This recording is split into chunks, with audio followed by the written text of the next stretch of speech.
Welcome to episode 30 of the Rebel Army podcast, the official podcast of Cork City Football Club, and we look forward to 2 home games this weekend, one with a bit of a difference.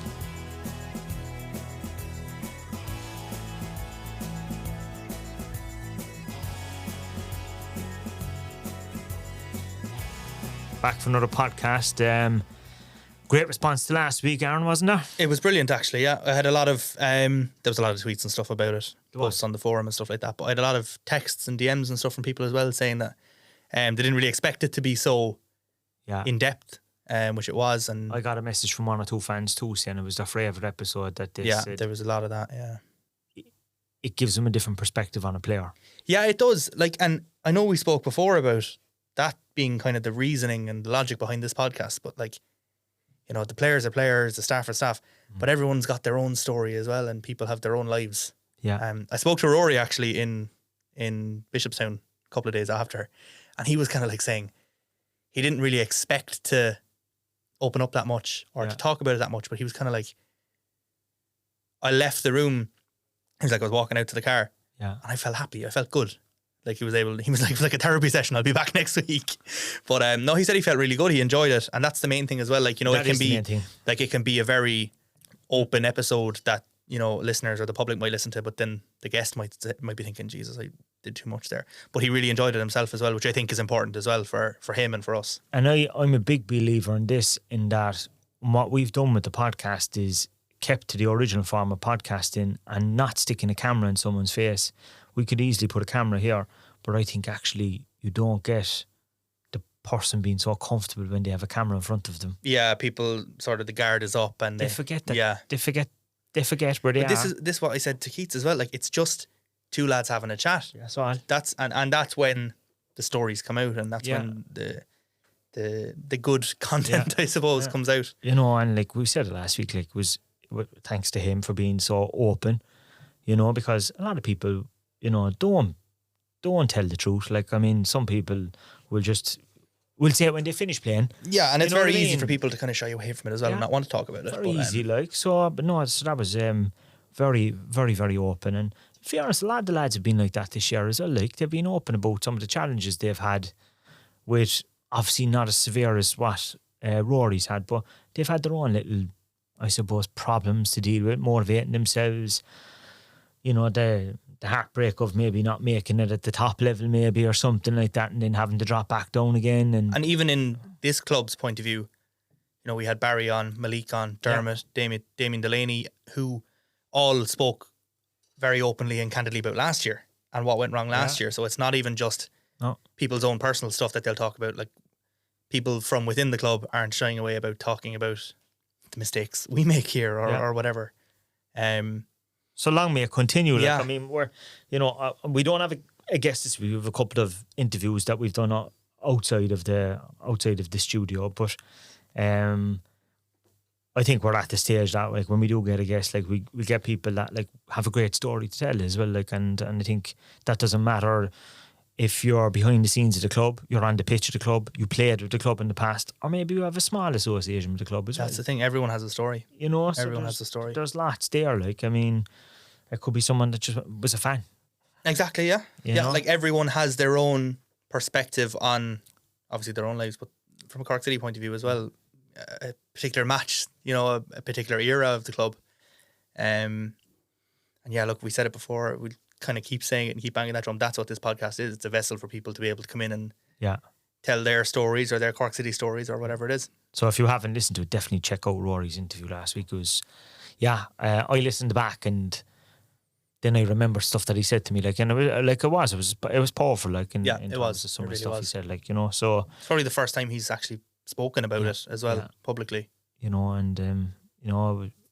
feel honoured that it was here that he kind of shared his story, and he went on and he scored a goal the day after recording. Anyway, so. Do you know what? I was panicking that game up there. The first goal that went in, nobody seemed to know if it had, if Shawnee had touched it before or after it crossed the line. Yeah. And then, so that one went in, and if you put that down as TBC, next thing Shawnee scored, next thing Rory scored, and I was like, if someone could get a hat-trick here and I could give a hat-trick to someone, but a goal, it was actually someone else's goal, the first one, I was panicking, but not thankfully no one got a hat-trick, but that's how it played out. No one did. But it wasn't a win, like obviously a 3-3 draw, but look, it was entertaining. It's entertaining. Yeah. The week before was a bit like that too, to be honest. Like you have two kind of, like it was a 2-2 draw the week before, but like it's a case of, I suppose the pressure's off. I'm not saying the lads are kind of dropping the guard down in defence or anything like that. I'm just saying the motivation probably isn't there to kind of make sure that you have clean sheets to the same extent. They're probably open football. The thing is, like, they know, obviously, they're not thinking like this, and no one player or staff or anything like this, but like, no matter what the league has won, you can go out and lose the 5 remaining or 6 remaining games, whatever it was, and nothing would matter. We've still only lost one game, though, have we? We haven't lost since we won the league. Yeah, we lost away to Athlone earlier in the season. That was it. Once. Yeah, funnily enough, we're away to Athlone next weekend, so we'll see how that goes. But revenge. Yeah, one loss. I know the results. We've kind of conceded a bit more since we won the league, but again, look, that's, as we said, that's natural, really. Yeah. The main thing is that we haven't lost. Hopefully, we don't lose. Only 3 games left now, so we're nearly there. And two of those are at home. 2 of those are at home. One's tomorrow. Yeah. So, you know, but it's mad. This feels like the fastest but longest season ever. Like, it feels like it's been a really long season, but at the same time, I'm like, geez, I was only getting ready for the season to start not that long ago. Yeah. I remember us sitting down for a coffee. I'm looking actually there. You had a Costa there. No, it's not brand placement. Definitely Coca-Cola, who owned Costa, didn't give us money or anything like that. But I see there Costa. We met in Costa. I'd say, God, it must be early February, to talk about this idea of the podcast. Yeah. And like, that doesn't feel like it was that was long ago. That was 9 months ago. Yeah. Yeah. So like it's we're 30 episodes in already. Like, I mean, you know, it's been it's one. But you know what I mean? Though it's weird. Like, it feels like at the same time as like that feels like it wasn't long ago, but it also feels like this season's been like 10 years long. Like, so much has gone on. Yeah. You think back to the start of the season. Cove were playing in Turner's Cross. I feel like everyone forgot that. Like, it's been that long a year. Yeah, and then we had a stage where we couldn't play any home games. Yeah, Turner's Cross was closed for a few weeks. Like, this has been a very long season. It's a bit weird, actually, to be honest. It is weird, yeah. And I suppose the fact that, we're playing teams that we're not used to maybe as well back in the first division, and, you know, it's a strange one, you know. It's nearly done now anyway. We're nearly back to... And by the end of the season, we had a couple of players that we didn't have at the start of the season as well. So then there's all of that as well. Like, so. Yeah. Like, going back to Rory Keating, he obviously left at the end of last season. In some ways, it felt like he was gone for ages. In other ways, it felt like he never left. Do you know, like, it's very strange. He was only gone for about 8 months, like. Yeah, he left after that last game, which was in November, and then was back in July. Yeah. Mad, like. But, like, it's crazy. But, come here, like, they're starting to score now. We were kind of worried. I remember the first few, like, we were like, it was other players were getting the goals, like, for the first few games when they came back. And we had a couple of scoreless draws as well at the time. The first game, we signed our two of our most prolific strikers of all time, and the first game when they came back was a 0-0. Like, it's the most Cork City thing imaginable. But that's 4 goals in 2 games, so Shawnee as well. It's like the football cliche, they're clicking. You know, everyone says, you wait for them to click. Yeah. I think they're clicking. Shawnee's not far off being our top scorer. I think he's 2 or 3 goals off Barry Coffey's top now, after his hat-trick recently. Barry 8 or something 7, like that. I think. Is it? Yeah. And Shawnee has 4 or 5 anyway. He like, must so have more than that, is he? There's 3 games. He got 2 last week. 4 in the last 2 games. Did he? Yeah. I can't even remember. He's not far off top anyway. So he's. Yeah. And he had 1. Did he have 1? He got 1 against. He got 2 against Longford, didn't he? He got 2 against Longford, 2 against Brace. That's 4. And I'm sure he scored against somebody else. I can't even remember this one. This one, I mean, it feels like he's been here ages, but he hasn't been here ages. It's I just thought it was strangest me. season ever. I forget what was going on last week half the time. We were actually only in the office a while ago, and I was talking to Eric, and I was like, "Who are we playing tomorrow?" Yeah, but it's funny. You think it's that stage of the season. I'm sure there's probably some fans are brilliant, like remembering every detail, like, you know, like I'd imagine there is, like, but some of the players when they're coming in for an interview, sometimes. What are you going to ask me now, like? Because I need to remember that. Yeah. Funny enough, I remember more about games that I was at before I worked here. Yeah. Or sometimes even games that I wasn't at that I watched on TV. And maybe, I've been at nearly every game for the last 5 or 6 years, and I couldn't tell you what happened 2 weeks ago in a game. Like, yeah, I can remember a European match from about 25 years ago, and I can't remember what happened at the start of the season. Yeah. This one, it's just being a football fan is weird, isn't it? It's like there's stuff stored in the back of your mind. You only remember bits of it, and it comes back. Or you need to see maybe a picture, and then you say, "Ah, yeah, I remember that." Yeah. jogs the memory. Like, yeah, it's weird. Like, yeah, the whole thing is weird. The women had another defeat last weekend. That was a disappointing one. Yeah, DLR Waves, a team, to be honest, we should be beating. I think that was the mood after the game. Yeah, it was a penalty. Look, we were undone by a penalty. It's not like we were played off the park and they, got a couple of goals. It was a penalty. To be honest, it was outside the box. But it was one of those ones where it was, like it's borderline. You're not going to VAR, like, exactly. So you're not going to get it overturned. But sure, look, disappointing one. Second disappointing result against DLR. To be honest, we played them up in Dublin at the start of the season. I think it was April or May. I think we led. And they got back to 1-1, and that was another game we should have won. So they seem to be that team that just frustrates us. But it wasn't ideal. Definitely not coming off the back of the game the week previous as well, the 5-0 to Shells. But it was just a bit disappointing. And one game left now. That's that. The women's league season is pretty much finished. It's actually finishing next week, but there's not a number of teams, so we're off next weekend. So our season is finishing. Next year, there's an extra team added next year. Waterford are coming in, yeah. They actually had a thing up yesterday, I think, advertising for first team manager. So that's an extra couple of games next season. So couple of games, another away trip as well, yeah. That's an extra 4 matches next season. I don't know how they're going to do it because like the Women's All-Ireland Cup was on this year as well. Last year, that was all kind of played in a short space of time, whereas this year they kind of worked it into the fixture calendar. Yeah. A bit more, so it was kind of they were spread out. Do they need more games though to build momentum? I think they do. I was only thinking about short, this. Like the season. I was looking at the women's league table a couple of weeks ago. Again, this goes back to what I was saying earlier about how it feels like such a short but long season. Yeah.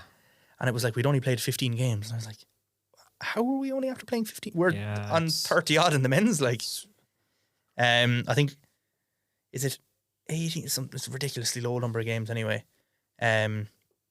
But yeah, you could do with a bit more, just more consistency. That's something we spoke about with Danny this year. You put a bit of a run together, and then we were off for 3 or 4 weeks between international breaks, bye weeks, a cup week that we might not be in, or the Avenir Cup. That was still going, and we were off. Starting, and it's very hard for a consistent run to be put together in that.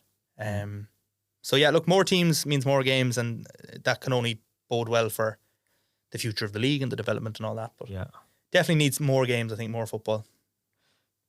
Yeah, I know it definitely does. The academy, speaking of football, they had hardly any football at all last week. Yeah, and you know what? With weather warnings this weekend, I know there's a lot of away games this weekend, but don't know if there have been many this weekend either. But last week, there's a lot of games called off. The under-13s, I think, played Shamrock Rovers in Mayfield on Saturday. Pretty sure that was the only game. So weather affected that. And as I said, weather's probably going to affect this weekend as well. We've already seen that with the women's game being moved down to Cove. Yeah, why is it moved to Cove? I think there's a weather warning and heavy rainfall and all that, and so it's been moved down. 2 matches in a row is probably not good for the pitch, I suppose. Yeah, something like that. But it's been moved to Cove anyway, so it's going to be a 7 p.m. kickoff on Saturday night. So that wraps the season up. Cove's pitch is not a grass pitch anymore, is it? Astro. Yeah. It's like Musgrave Park, is it? Because they're the same type of thing. I don't know what exact type of 4G they call them. It's an artificial pitch anyway. Yeah.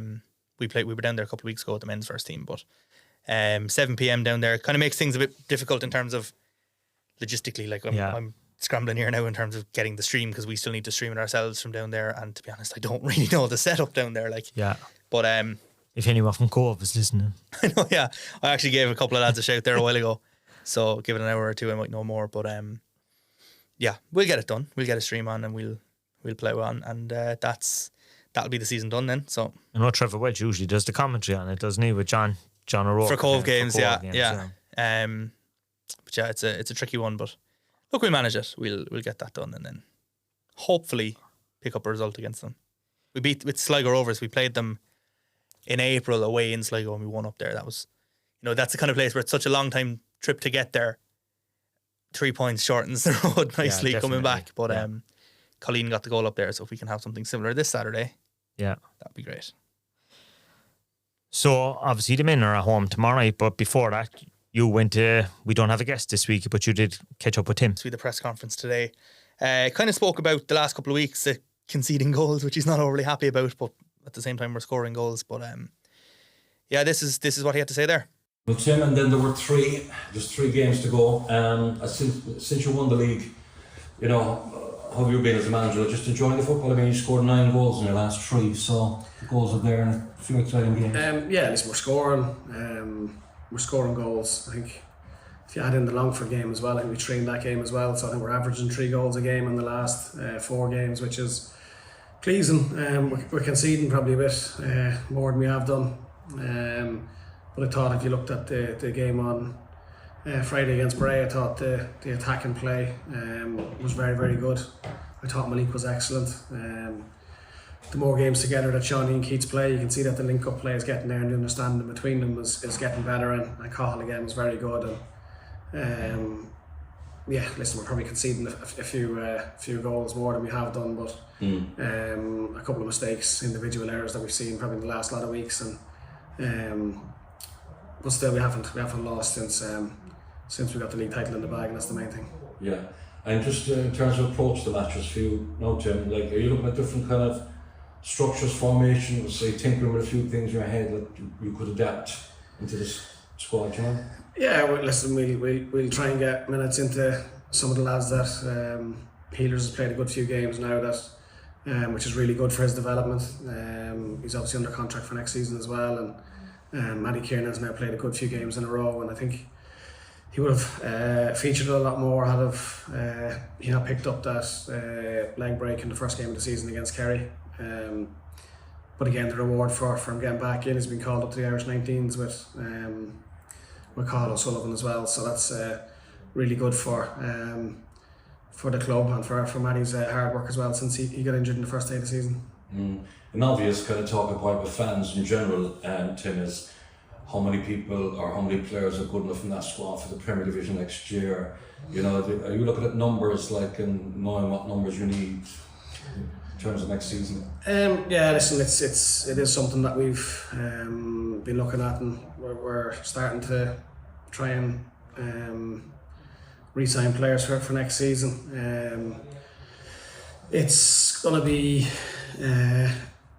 a difficult challenge next year, but I think with the players we already have in the building, and if we can get a few more tied down, I think we're looking at obviously bringing in new additions, but I don't think it'll be a mass scale of 10 or 11 players. I think it's more looking at 5 or 6 that can come in and really help the group that we have, and kick on from there.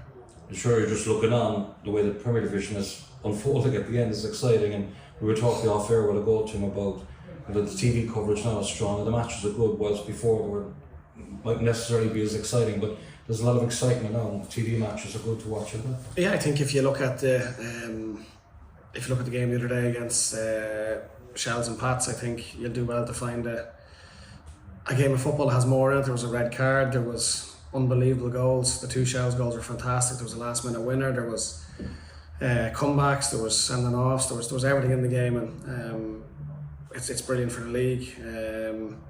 You look how tight it is. You've 3-4 teams that could go on to win the league, possibly 5 if Pat's got a run together. And then you look at the other end of the table as well with Drogheda, the form that they're in. They're one of the most formed teams in the league, I think. So I think the standard of the league overall is probably raised. It's just mightn't look that way because there's been no runaway leader, but it certainly adds to the excitement of the Premier Division, and I've no doubt that next season it's going to be more the exact same. And I know you can't wait to test yourself against a lot of those teams next season, Tim.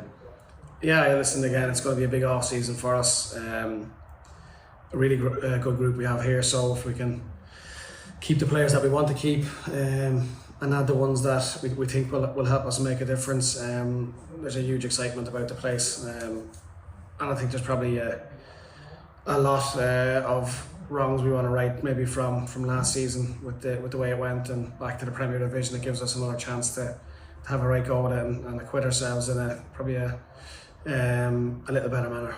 I'm sure a lot of the Premier teams will look at this to see Cork back up there where they belong in a club of this size. I think so. I think if you look at the stadium that we have and what we bring to the league as well, I think a lot of teams will enjoy coming down to Turner's Cross and playing against us, and that can only be a good thing for the league in general as well. And again, I don't know if there's ever been a league with 10 full-time teams in it, but there's a lot of talk that there might be that next season. So I think that's just sort of goes hand in hand with the development of the football in the country as well. And we're hoping now that, as we say, we can keep pushing, keep doing what we can do as a club, and on the football side of things, and hopefully then the game keeps on growing and we can match that with infrastructure and whatever else. Just back to business, as we mentioned, 3 games left, two home matches. Treaty come to town on Friday. They've done well against Treaty. We haven't beaten them this season. They had 3 draws, isn't it? Yeah, 3 draws, and listen, we got a last kick of the ball against Treaty down there. Sorry, with Charlie. I think it was 95th, 96th minute, maybe a minute over of injury time. So they've been a thorn on the side to us this year. Tommy has them set up very, very well, and again, I think if you look at their last maybe 3 or 4 games, they're scoring a lot of goals as well. So we're hoping that'll be an open game like tomorrow night, and both teams can have a rattle at it and have a good few more goals in the game and try and get a win. And just the last one, Tim, like obviously the team you select, there'll be a few players playing with, want to prove themselves, the hand up, I'm here, Tim, for next season. Yeah, there'll be. Listen, we've made a few changes again from last Friday. We made changes on the Friday from the week before. So, listen, we're lucky enough to be in that position that. Not saying there's not a lot riding on it for us, but there's no real pressure in regards to results. Listen, we still want to go and win the game. It's the only team we haven't beaten this season, and that's a big thing for us to try and correct. And listen, Treaty are still probably trying to look to get into the playoffs as well. So. I think hopefully it'll be a good game, and I've no doubt that we'll be making plenty of changes throughout the game as well. I think Tim was looking forward to a home match anyway by the sounds of it. I think he was just, he's trying to get the season done. That's what I think anyway about this stage. It's like, will it never be over? It's one of those things that we've said it before, the football people will never say, we just want it to end, but supporters' point of view, you're like, oh, come on, just right. We're nearly there. You can kind of get the vibe from the club, because it's been how many weeks now? It's nearly a month since we were celebrating up in UCD. The 5th, I think, the 5th of September. You like, we won it way too early. Like, and the worry is if we hadn't dropped points, like if we hadn't lost that loan and there's a couple of other draws, we would have won it earlier again. What would we do? It's like, what do we do now, lads? I know, yeah. But it is a chance to, I suppose, fool around, and he has fooled around with the team, and I'd say by the sounds of it, he's going to throw a few lads in now. Yeah, look, he said there'll be changes. There has been changes, and there will be changes, even throughout the game tomorrow night. So, it's one of those things, we get to see players we haven't seen a lot of all year, and those players obviously get a run out as well, which is good. 3, as you said, 2 home games left. We'll see. Obviously, tomorrow's one is a Munster derby. There's a bit of bit of a rivalry. Small bit of a rivalry. Sometimes one-sided. Treaty kind of seem to care more about it than we do. We see sometimes they call them Limerick. Do you know what? So do I, but I do it to annoy them. Do you know what I get a giggle out of? Waterford, particularly Treaty, they're bad for it. Waterford and Treaty, all of their songs that their fans sing are always anti-Cork City songs. They're singing this about Cork City. How many Cork City chants are about? None. Anyway, we'll leave that there. Ramblers appear on one of them, so you could say Ramblers are okay. They appear as like a side character in one of the chants. But mainly it's about Dundalk and Rovers and stuff like that. Like, it's never about, Yeah, we'll leave that one there anyway. We'll leave that open to interpretation. But anyway, after that one, then obviously it's Wexford. That's a different game. That's in 2 weeks' time. That's trophy night. That's the celebration night. Yeah, I feel like that's going to be a big one, regardless. Looking forward to that one. Actually, we uncovered. This will be a good one. Here's a sneak peek preview of content that will be coming. Cathal O'Sullivan is actually the interviewee for tomorrow's programme, and he mentions this as well. So it's going to be out there so we can talk about it. We've uncovered a great picture from 2016. Matty Kiernan and Shawnee Maguire with the FAI Cup trophy. What's that, 7-8 years ago? Yeah. Matty Kiernan is already very young now, so we're going to have to recreate. How old is he? 10? How old is he now? He's 18 now. Yeah, he must have been 10. Yeah. So obviously he was there as a fan, obviously. Yeah, funnily enough, it's actually, the picture was taken in Kilkenny. It wasn't even in Cork. I got the full story from Matty earlier. It's brilliant. So we're going to have to recreate that picture with the First Division trophy. Yeah. I think Matty was telling me that at the time, he'd been telling Shawnee that he was a big football fan and he was playing football. And Shawnee was kind of like, hopefully you play for Cork City one day. And here we are all these years later and they're on the pitch together and they've won the first division together. It's brilliant. Yeah. It's So anyway, fun. we'll recreate that picture when we get the two of them out. It's funny actually. Like some of the players obviously grew up watching the club, but not all of them. Like you know, to some of them it's brand new. I actually got that vibe from Jake O'Brien actually when we were talking to him a few weeks ago. Jake was like, he was trying to think of who his favourite player was. That's the thing. Like for Cork City fans, we're obviously obsessed with the club. We know everything about the club. A lot of players that come in are just football players that end up signing for the club. Yeah. They might be fans, but they're not. I don't think many players have the time to be as obsessed about the football club and stuff like that. You get a few, all right, yeah. But I know they don't have the time like us. I know when the kids were the under 13s, I'm delighted that he's there because I brought him to a few games when he was younger as well. Like so, like it's nice to see that he but there's a few of them that I know go to the matches, and it's great now that they're playing with the club. You know what I mean? You love to see stories like that. You know, people going on and playing for the boyhood club, stuff like that. It's lovely stories. No, but so there will be a big celebration. I suppose we have to figure out are we allowed on the pitch or what? Like I don't know. I'd say not. I'd say it's one of those ones now. The league was won so long ago. A pitch invasion would just kind of be cringe. They're going to do it on in the balcony, or they're going to do it on the pitch? No, I'll do it on the pitch.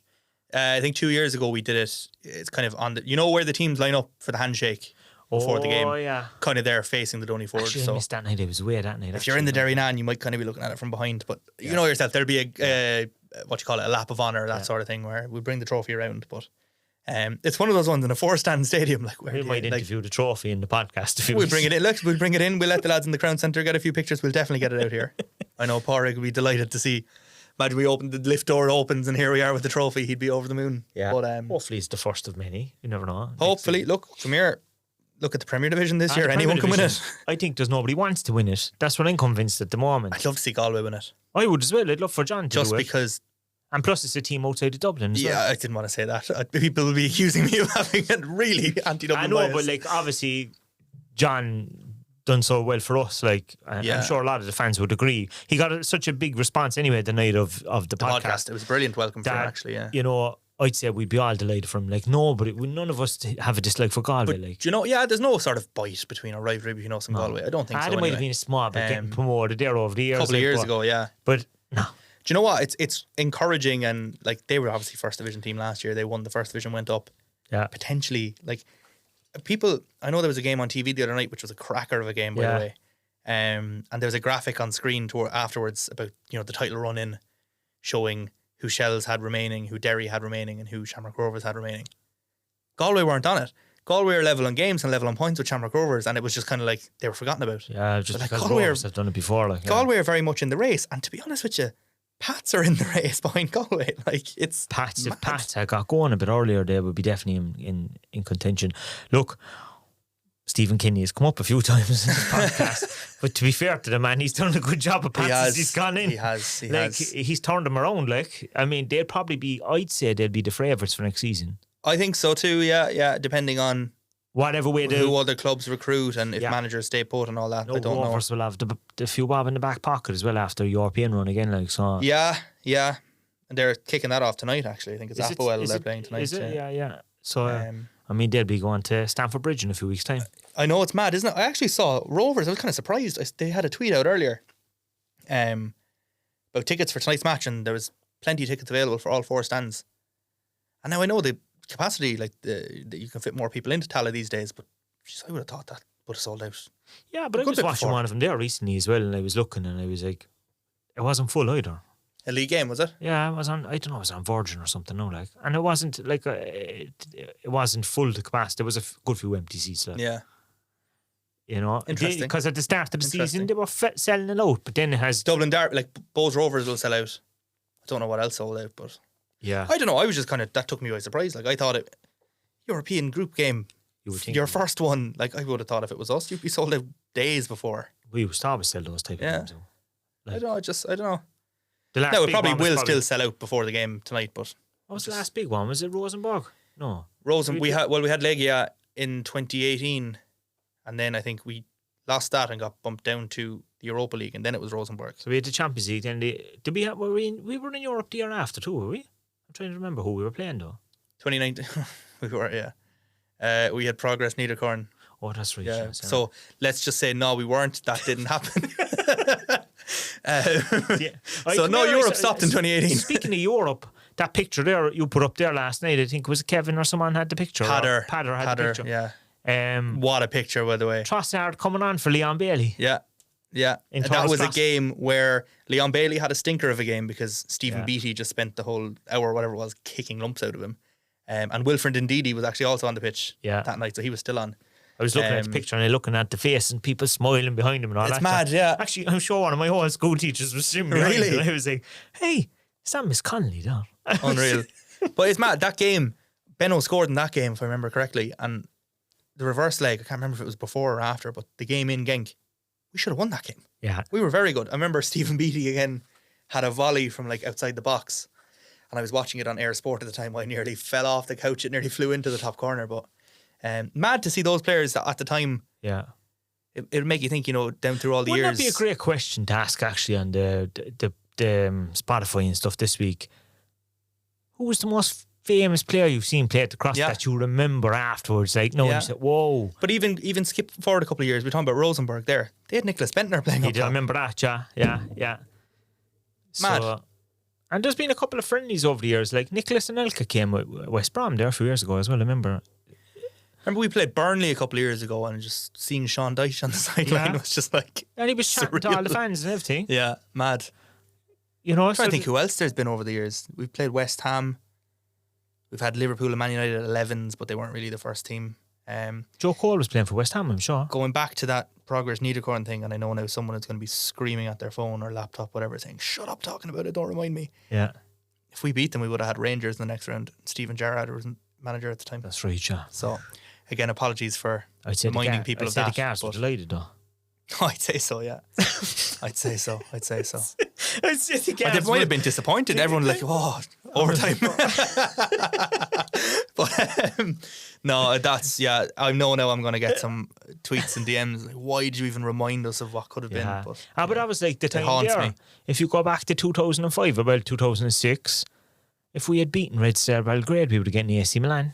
Was that it? Yeah. That's mad. So like I saw a tweet. I know this is going back into other random games.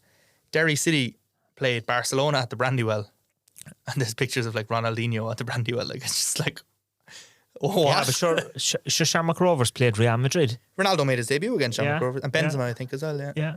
They were staying in Carton. Was it Carton House or the Riscar Power scored one of them anyway? The K. I remember seeing videos of Ronaldo with a hurley at the K Club. Yeah, so before Seamus Lee, he used to be the director of marketing in Fort Island because I was obviously next door at the time. Yeah, they tried to get them that time as well. Down. They tried to, and they were pipped. So Josie was bringing them over. Right? They wanted to do training over here. And they went up there because otherwise they could have been playing Turner's Cross or something. Imagine that.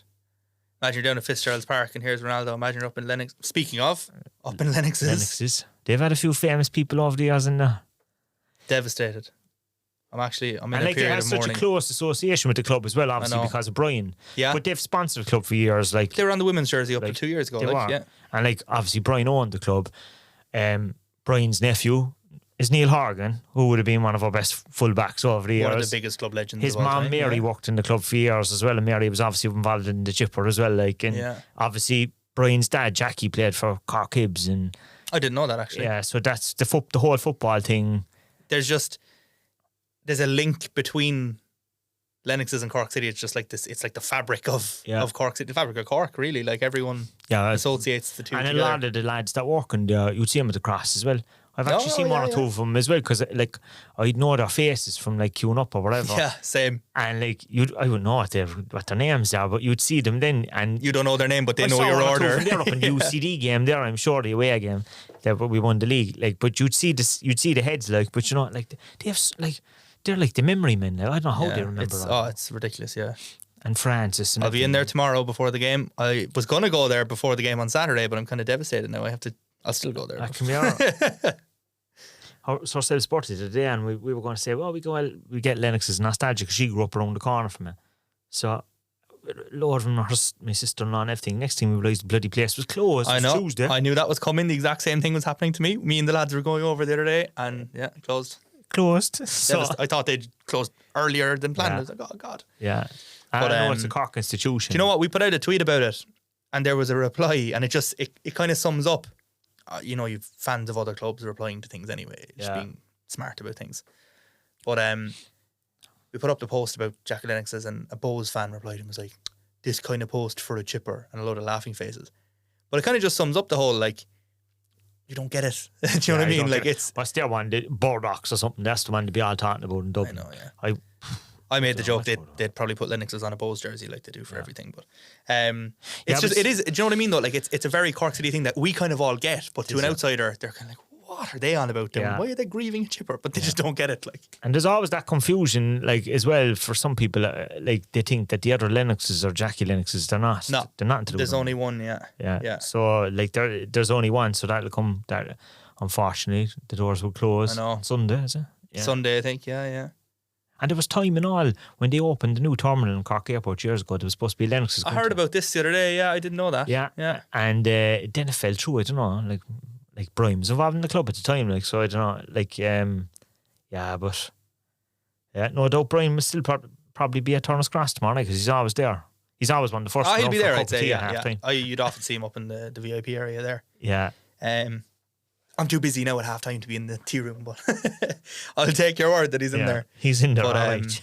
yeah, actually, look, Brian's a club legend as well. Like, go back to the night at the Opera House. Brian came up nearly every story. He is, yeah. You know, and Brian was the reason why the likes of Pat Dolan came, and then Damien came back, and you know, Brian really the club kind of came alive again under Brian. Like, you know, he kicked off the whole resurgence, like to get us to where we eventually got to. The whole Rebel Army thing and stuff like that. But so we'll have to get him on the podcast sometime. We'll have to. Yeah, I had no idea if he'd have any interest in doing it, but we'll ask the question. Or get somebody that would know about him. Maybe it's Neil or something. We'll ask the question anyway. Yeah. Neil Horgan is. Yeah, I don't know how we haven't. Yeah, I don't either. The man is after writing 2 books and everything. Yeah. I just thought about it there myself. So I thought about him a couple of weeks ago. To be fair, in fairness, Neil is usually at the Cross on Friday nights as well. Yeah, we've had him on co-commentary a couple of times on LOI TV, and he's been brilliant. Yeah, no, Neil is great. I've listened to a couple of podcasts that he's on as well, and so yeah, a lot of stories. Obviously, in the books, so the a lot of stories. Yeah, your one even from Modern Family. There was this Sophia Vergara. Yeah, she was up in Lennox's there about 2 weeks ago. Unreal. What are you having? Couple of battered sausages. Next, please. Yeah. Oh, it's very sad for Cork. It is. But at the end of an era, hopefully that's the only kind of institution that closes for the time being anyway. I know, we're losing our Corkness, are we? Yeah, we don't want to become a kind of a soulless place, like everywhere else, you know? Yeah. No offence to Supermax. It'll do, but it's not. But it's not a chipper either. Like, let's be honest. Yeah, I suppose Dino's support the club. To be fair to them, you know, and Dino's is probably the other kind of Cork kind of. I'll be honest, we do end up going there. It's next to Turner's Cross. Do you know what I mean? We'd be no strangers to Dino's and Turner's Cross. But few chips for the lads at the end of the game. Not for the players anyway, but for... They have pizzas, isn't it? The pizzas they have. They actually don't at Turner's Cross anyway. It's the away games. I was leaving one of the games, and next thing you see a load of pizzas coming in. Every club, they all do that. Surely that's not a healthy thing, no?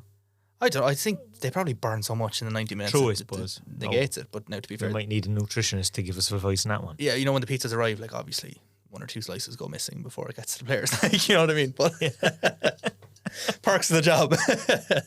You'll be hungry after all that tweet. After all my halftime graphics and full-time graphics. Yeah. All the driving.